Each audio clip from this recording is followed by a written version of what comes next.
stop. Before you make another minimum payment this month, ask yourself this one question that changes everything. What if that debt was never designed to be paid off?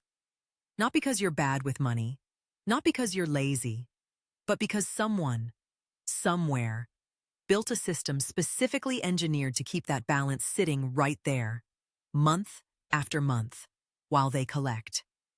I know that sounds like a conspiracy, but stay with me for the next 10 minutes, because I'm going to show you the actual mechanics. The interest rate math they hide in plain sight.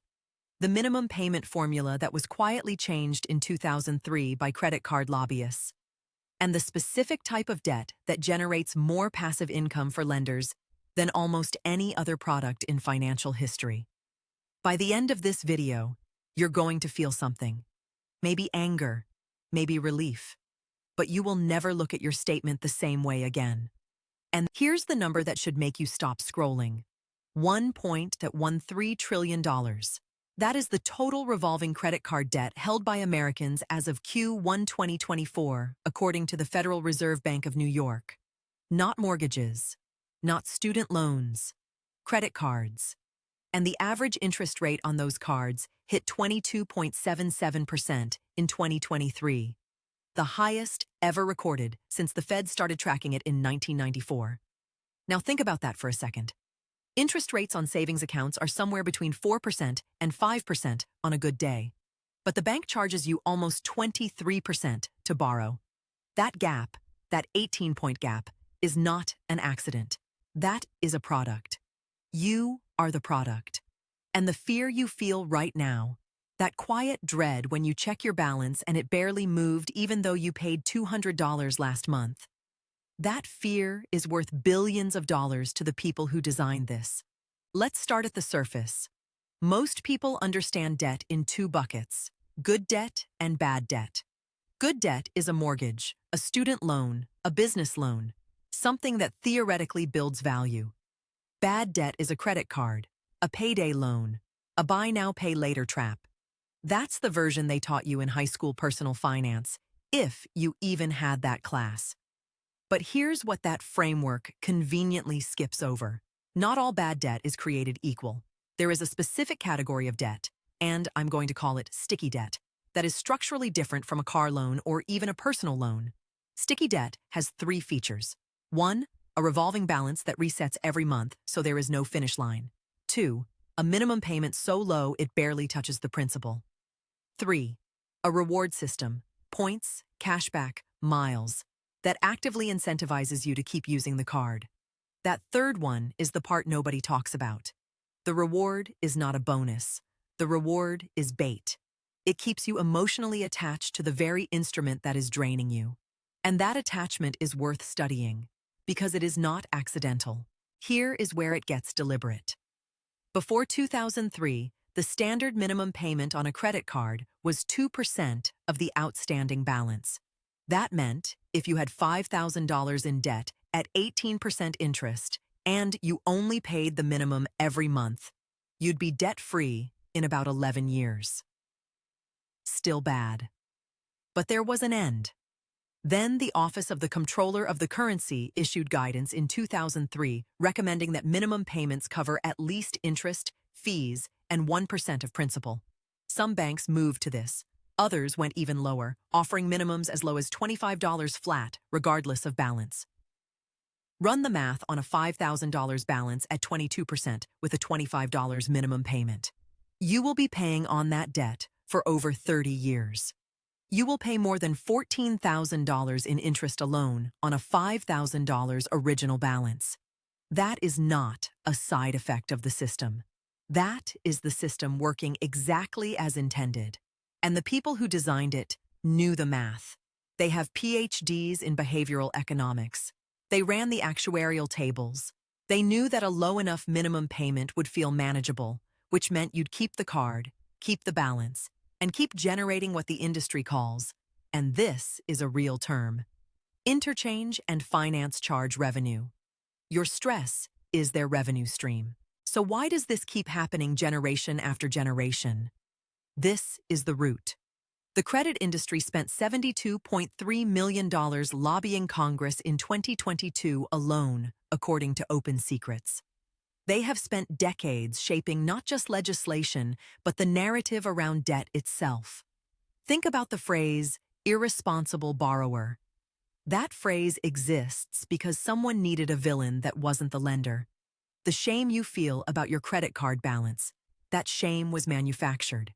It was seeded into the culture so that you would blame yourself instead of looking upstream. And when you blame yourself, you don't demand change. You don't call your senator. You just try harder, work more hours, maybe pick up a side hustle, and quietly keep paying 22% interest on groceries you bought in March. Here's the uncomfortable truth. The financial system was not built broken. It was built precise. It was built to extract maximum lifetime value from borrowers who feel too ashamed to talk about their debt publicly, too confused to understand the terms, and too busy surviving to stop and ask why the hole never gets any shallower. You are not broke because you failed. You are broke because the game was set up this way. And knowing that, really knowing it, is the first move toward getting out. Most personal finance content will stop right here and say, just pay more than the minimum, make extra payments, avoid unnecessary purchases. And yes, all of that is mechanically correct. But it completely misses the psychological architecture working against you every single day. Here's what most advice skips. The credit card companies do not just want your money. They want your identity wrapped around their product. Research from the Journal of Consumer Research shows that people who use credit cards spend between 12% and 18% more than people who use cash for identical purchases, because abstract plastic spending bypasses the same pain centers in the brain that physical cash triggers. They know this.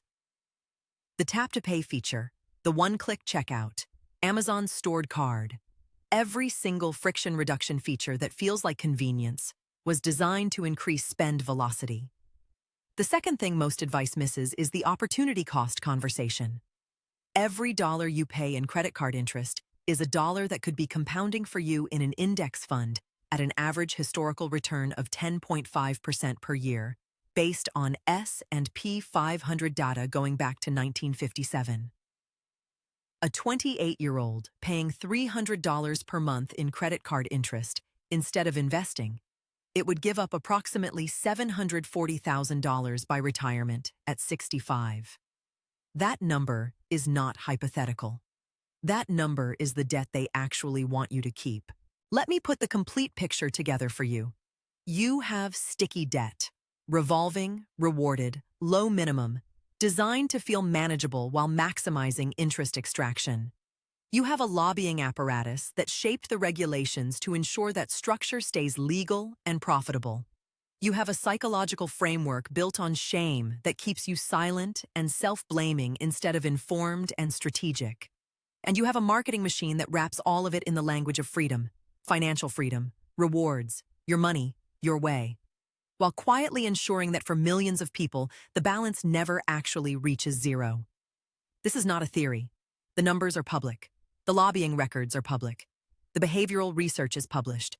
The only thing that was hidden was how all three pieces fit together into one seamless machine. Now you see the machine. Here's what that means for you practically. Seeing the machine does not mean you declare war on credit or cut up every card and live on cash. It means you start making decisions based on the real cost structure, not the marketed one. It means you stop feeling ashamed of a hole that was architecturally designed to be hard to climb out of. And it means you start using the tools that actually work for the borrower, not the lender. Okay, real talk. Here is what you actually do starting today. Step 1. Stop treating your minimum payment as your payment. The minimum is the lender's preferred outcome, not yours. Even adding $50 to $100 per month on a $3,000 balance at 22% cuts your payoff timeline from over 10 years down to under 4 years and saves you more than $2,000 in interest. Step 2. Attack sticky debt using the avalanche method. Highest interest rate first, regardless of balance size. This is mathematically optimal, and it directly targets the revenue model we just exposed. Step 3, and this is the move most people sleep on. Look at whether a balanced transfer card makes sense for your situation. Some cards offer 0% APR promotional periods of 15 to 21 months on transferred balances. That is 15 to 21 months where every single dollar you pay goes directly to principal, not interest.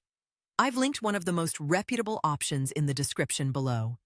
It is the tool I'd hand someone who just woke up to this system and wants to stop feeding it immediately. It does not eliminate the discipline required, but it does eliminate the interest rate advantage the lender has been holding over you. That is the gap you want to close first. Step 4. Automate your payment above the minimum. Remove the decision from your hands entirely. Automation is the single most effective behavioral intervention against a system that profits from your inconsistency. You are not fighting your habits. You are redesigning the environment so the habit works for you. Here's the thing about what you just watched.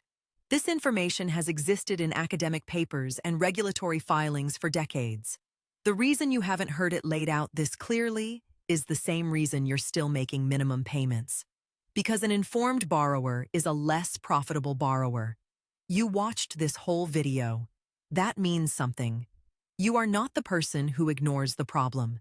You're the person who wants to understand it well enough to actually solve it. So do this one thing right now. Drop your current credit card interest rate in the comments. Just the number. No shame, no story needed. Let's see what this community is actually dealing with. Because collective awareness is the first thing this system cannot monetize. Share this video with one person you know who is quietly stressed about debt and too ashamed to bring it up. You might be saving them tens of thousands of dollars and years of their life. Hit subscribe if you want to keep pulling back the curtain on how the financial system actually works, not how they tell you it works. New video every week, and I'll see you in the next one. Disclaimer. This video is for educational purposes only. Nothing constitutes financial advice. Always consult a licensed financial advisor.